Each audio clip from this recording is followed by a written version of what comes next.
அஸ்ஸலாமு அலைக்கும் வரஹ்மத்துல்லாஹி வபரகாத்துஹு. அன்புக்குரிய சகோதர சகோதரிகளே, நபிகள் ஸல்லல்லாஹு அலைஹி வஸல்லம் அன்னவர்களுடைய சஹாபாக்களில் ஒருவர் சையதுனா அபூ சயீதுல் குத்ரி ரலியல்லாஹு அன்ஹு இந்த ஹதீஸ் அறிவிப்பு செய்கிறாங்க. சஹாபாக்களில் ஒரு குழு அப்படி பயணிச்சு போனாங்க. போயிட்டு ரிட்டர்ன் வந்துட்டு இருக்கும் பொழுது ஒரு ஊரில் அவங்க தங்கி போக வேண்டிய சூழல். ரொம்ப நேரம் பயணம், களைப்புனால தங்கிட்டு கொஞ்சம் நேரம் கழித்து போகலாமான்னு நினைக்கிற சமயத்தில் அப்போ அந்த ஊர் மக்கள் என்ன சொல்கிறாங்க, இந்த மாதிரி நாங்கள் வெளியூர்லேருந்து வந்திருக்கக்கூடிய பயணக்குழு, எங்களுக்கு நீங்கள் விருந்தோம்பல் செய்யுங்கன்னு கேட்கும்பொழுது அவங்க யாருமே அதை பெருசாக கண்டுக்கலை. பொதுவாகவே விருந்தினர்கள் வந்தால் விருந்தோம்பல் செய்வது இஸ்லாத்தினுடைய மரபு இல்லையா, அவங்க அதை கண்டுக்கவே இல்லை. இவங்களும் பெருசுப்படுத்தலை, விட்டுட்டாங்க. சரி, அவங்களுக்கு தெரிஞ்சது அவ்வளோதான் சொல்லி விட்டாங்க. கொஞ்ச நேரத்துக்கு பின்னாடி ஊர்லேருந்து ஒருத்தர் பதறி அடிச்சுட்டு ஓடி வராரு இந்த குழுவை சந்திக்கிறதுக்கு. என்னங்க ஏதுங்கன்னு விசாரிக்கும் போது சொன்னார், எங்கள் ஊருடைய தலைவர் ஒருத்தரை பாம்பு கடிச்சு போட்டுச்சு. அவர் இப்போ ரொம்ப பெரிய கஷ்டத்தில் இருக்கார், வாயிலேருந்து நுரலாம் தள்ளி போச்சு, பெரிய சிரமத்தில் இருக்கார். உங்களில் யாருக்காவது வைத்தியம் தெரிஞ்சா கொஞ்சம் வைத்தியம் பாருங்களேன், அவருக்கு எப்படியாவது அந்த கஷ்டத்திலேருந்து அவரை காப்பாற்றுறதுக்கு கொஞ்சம் ஹெல்ப் பண்ணுங்களேன்னு சொல்லி கேட்டார். இப்போ அந்த பயணக்குழுவில் இருந்த ஒரு சஹாபி எந்திரிச்சு வேகமாக போனாங்க.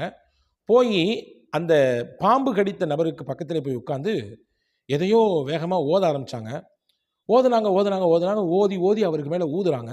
ஒரு கட்டத்தில் அவருக்கு ஏற்பட்டு போன அந்த விஷமெல்லாம் மொத்தமாக கீழே இறங்கி கண்ணு திறந்துடுறாரு, ஆரோக்கியமாக இருக்காரு, எந்த பிரச்சனையும் எனக்கு இல்லைன்னு சொல்கிறாரு.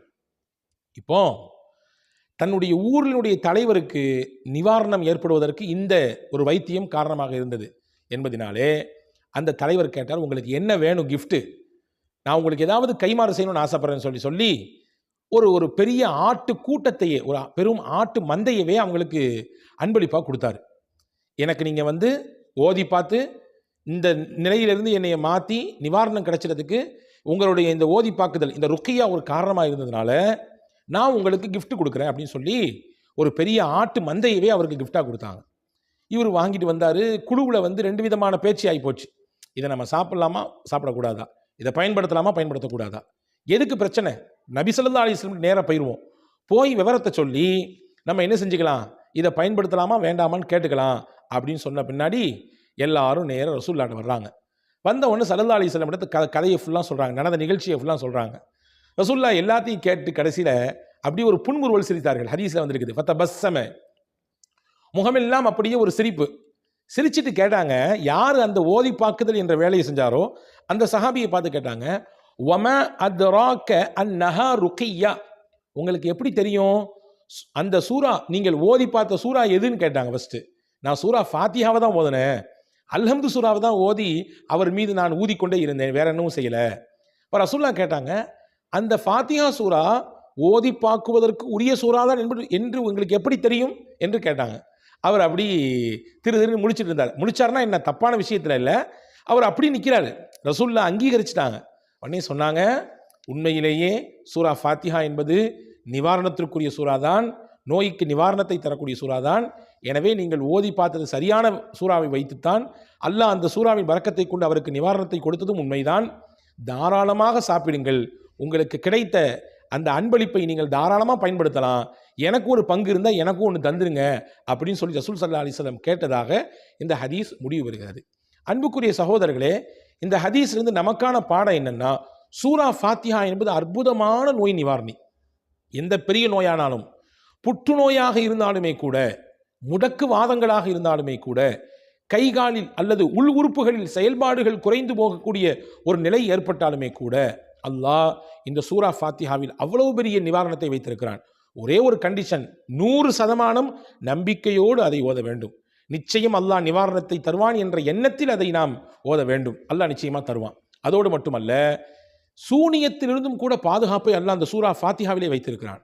மிகப்பெரிய கண்பாடினால் பெரிய கஷ்டத்திலையும் சிரமத்திலையும் நிந்தனையிலையும் இருக்கக்கூடிய மக்களும் இந்த சூரா ஃபாத்திஹாவை கையில் எடுத்து அதீத நம்பிக்கையோடு அல்லாவின் இறையச்சத்தோடு இதை ஓதும் பட்சத்தில் நிச்சயமாக அல்லாஹ் அதற்கு தீர்வை தருவான் என்பதாக நாம் பார்க்கிறோம். இப்னுல் கையும் அல் ஜௌசி என்று ஒரு மிகப்பெரிய அறிஞர் பெருமகனார் இருந்தார். அவர் காபத்துல்லாவை சுற்றி தவாஃப் செஞ்சுட்டு இருந்தாங்க. தவாஃப் செஞ்சுட்டே இருக்கும்போது திடீர்னு அவருக்கு ஒரு காலில் ஒரு வலி ஏற்பட்டு போச்சு. எந்த அளவுக்கு வலினா, அடுத்த ஸ்டெப் எடுத்து வைக்க முடியாது, அப்படியே உட்காந்துட்டார். அடுத்த ஸ்டெப்பு எடுத்து வைக்கக்கூடிய அளவுக்கு கூட அவருக்கு பலன் இல்லை, சக்தி இல்லை, வலி உயிரே போகுது.